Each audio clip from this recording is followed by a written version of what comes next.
안녕하세요. 망치입니다. 오늘은 전세 사기, 깡통 전세 관련하여 이야기해보겠습니다. 오늘 이야기하는 전세 사기, 깡통 전세 등 관련한 내용은 망치 개인의 생각을 바탕으로 한 내용으로서 전세 사기 또는 깡통 전세 등 사안에 처해 있는 경우 전문 변호사의 조력을 받으실 것을 권장합니다.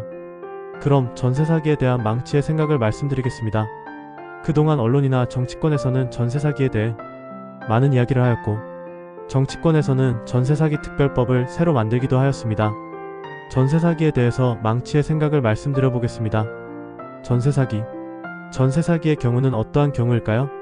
몇 가지로 생각해 볼 수 있을 것인데, 첫째는 전세계약을 하고 전세입자가 입주하는 날에 맞춰 임대인인 소유자가 전세계약한 세입자의 동의 없이 전세계약한 집을 제3자에게 매매하는 것입니다.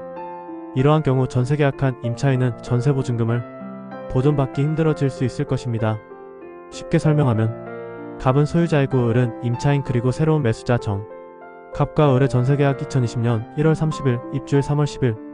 을은 3월 10일에 전세잔금을 갑에게 주고 입주하고 전입신고와 확정일자 주민센터에 신고. 이로써 을은 선순위 임차인 지위 확정, 임차인으로서 선순위 지위는 3월 11일 0시 0분에 효력 발생. 그러나 갑과 정은 2020년 3월 10일 16시 매매계약으로 정은 등기 접수, 갑의 소유권은 정에게 3월 10일 16시에 소유권 이전, 갑이 정에게 소유권 이전하고 연락 두절. 그러므로 갑과 을과의 전세계약 관계는 있지만 을의 전세계약은 새로운 소유자 정에게 주장할 수 없게 됩니다. 이러한 경우 을의 전세보증금은 선순위 임차인의 자격으로서 갑에게 전세보증금을 받을 수 있고 정에게는 청구할 수 없습니다. 갑은 이미 연락 두절된 상태라고 한다면 을 임차인은 전세보증금을 한 푼도 돌려받지 못하게 되는 경우가 발생하게 되는 것입니다. 위의 소유권 이전을 목적으로 한 매매의 경우와 같은 방법으로 저당권 설정, 매매 예약가 등기 등을 갑이 행하는 경우 을은 자신의 전세보증금을 돌려받지 못하게 되는 사례입니다. 이것이 바로 전세사기라고 볼 수 있을 것이라 생각합니다. 다음은 깡통전세에 관련하여 말씀드려 보겠습니다. 깡통전세의 경우는 매매가격보다 전세보증금이 현저하게 높은 경우를 말합니다. 깡통전세의 경우는 가격이 비싼 아파트의 경우보다는 상대적으로 가격이 낮은 다세대, 즉 빌라주택에서 발생합니다. 그래서 깡통빌라라고 하는 말이 생겼다고 볼 수 있습니다. 깡통빌라는 어떠한 경우를 말하는가? 예를 들어 사안 1. 매매 시세가격이 2억 원이고 전세보증금이 2억 5천만 원인 경우 매매가격보다 전세보증금이 5천만 원이 더 높습니다. 이러한 경우 깡통빌라라고 할 수 있습니다. 그리고 사안 2. 매매가격이 2억 원의 빌라주택에 저당권이 1억 5천만 원 설정. 저당권 설정된 빌라에 1억 5천만 원 전세계약을 하게 되는 경우도 깡통빌라라고 할 수 있겠습니다. 그러니까 그 빌라는 결국 2억 원 빌라가 3억 원의 빌라가 된 셈이 아닌가 생각합니다. 2억 원 빌라 소유주는 1억 원을 더 추가로 챙겼다고 볼 수 있겠죠. 사안 1이나 사안 2 모두 깡통빌라이고 이러한 빌라가 경매로 나올 경우 입찰자는 존재하지 않게 되고 감정가격 100% 대비 1%까지 하락한다고 하더라도 아무도 입찰을 하지 않게 되는 것입니다. 그리고 사안 1이나 사안 2의 경우는 전세사기라고 볼 수 없을 것입니다. 깡통전세와 전세사기는 분명히 다를 것입니다. 그런데 깡통전세를 전세사기로 잘 못 이해하고 있지 않은지 생각이 듭니다. 사안 3. 주택이 아닌 근린생활시설을 주택으로 전세계약하는 것입니다. 이러한 경우는 1급 융권에서는 전세대출이 발생하지 않습니다. 이러한 주택이 아닌 건물에 전세계약을 하게 되는 경우도 깡통주택에 해당한다고 볼 수 있을 것입니다. 사안 3의 경우도 감정가격 대비 완전하게 가격이 낮지 않는 한 입찰자는 존재하지 않게 됩니다. 근린생활시설에 대해서 확인할 수 있는 방법은 정부24 사이트를 통해서 무료로 건축물 대장을 확인 가능합니다. 위의 사안 1 또는 사안 2의 경우 주택도시 보증공사 등이 전세보증을 해주는 경우가 많습니다. 그로 인해서 빌라왕이 발생하였다고 봐도 과언이 아닐 것입니다. 사안 1 또는 2의 경우에 한 사람 명의로 빌라 수십 채 또는 수백 채를 전세계약하고 전세보증을 주택도시보증공사가 해주었고 주택도시보증공사는 천문학적인 손실을 보았고 지금도 그 손실은 이어지고 있다고 생각합니다. 주택도시보증공사의 무분별한 전세보증, 그래서 빌라왕을 더 키웠다고 망치는 생각합니다. 그런데 정부, 언론 등은 주택도시보증공사의 업무 부실에 대한 주장은 한마디도 하지 않고 있는 것도 뭔가 이상하다 생각합니다. 다음으로 깡통빌라는 왜 발생하게 되었을까? 입니다.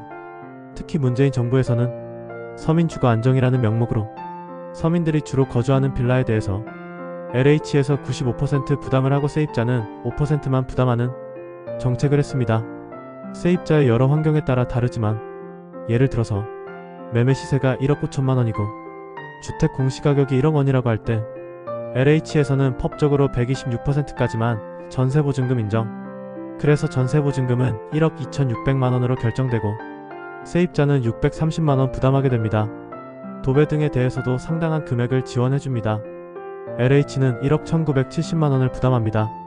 LH가 부담한 1억 1,970만 원에 대한 이자는 12%. 이 모든 것은 국민이 낸 세금. 그런데 1억 5천만 원의 빌라를 전세가 아닌 매매로 해서 사려고 하면 어떻게 될까요? 개인의 신용도에 따라 다르겠지만 대략 6,070% 대출이 나오지 않을까 생각합니다. 1억 5천만 원의 매매를 하였을 경우 은행에서 감정을 따로 할 수도 있겠지만 1억 5천만 원을 모두 인정한다고 가정하고 60% 대출을 받는 것으로 계산하게 되면 9천만 원을 대출받을 수 있습니다. 그런데 9천만 원을 다 받을 수 있는가? 그렇지 않습니다. 전세 계약한 곳이 서울에 위치한 빌라라고 한다면 9천만 원에서 최우선 변제금 5,500만 원을 빼게 됩니다. 그럼 3,500만 원을 대출받을 수 있는 계산이 나옵니다. 결과론적으로 취득세 등 모두 계산하지 않은 상태에서 내 돈이 1억 1,500만 원이 있어야 합니다. 이자도 5% 내외를 내야 합니다. 결과론적으로 전세로 하게 되는 경우는 630만 원만 있으면 되고 이자는 12%. 집을 사려고 하면 1억 1,500만 원이 있어야 하는 거죠. 이자도 5%를 내야 하고요. 그리고 취득세 등 세금을 내고 매년 재산세도 내어야 하고요.